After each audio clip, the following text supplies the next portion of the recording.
Beni mobili ed immobili e disponibilità bancarie per un valore di 635.000 euro sono stati sequestrati dalla GDF di Crotone nell'ambito di un'indagine relativa ad una truffa aggravata per il conseguimento di erogazioni pubbliche. 11 le persone indagate accusate a vario titolo di truffa aggravata, falso, favoreggiamento personale e false comunicazioni sociali. L'attenzione dei finanzieri si è concentrata sul finanziamento agevolato richiesto ed ottenuto con la legge 488 da una società di capitali, la CMN SRL, con sede a Crotone, operante nel settore della logistica.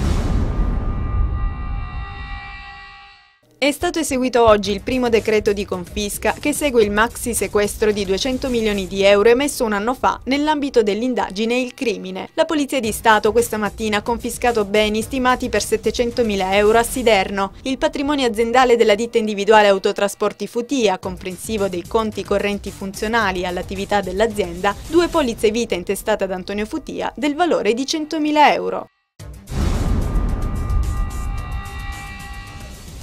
Nel giro di meno di 24 ore sono 4 le vittime della strada in Calabria, tutte a bordo di motociclette. Dopo la morte di 2 centauri nel Reggino sabato sera, altre 2 persone hanno perso la vita ieri a Montaltofugo. Nel primo caso la moto è finita fuori strada nel tentativo di evitare un pedone, nel secondo di sorpassare un'auto. Il più giovane, che aveva 26 anni, era il cugino diretto della bimba che il giorno prima aveva vinto l'edizione 2011 dello Zecchino d'Oro.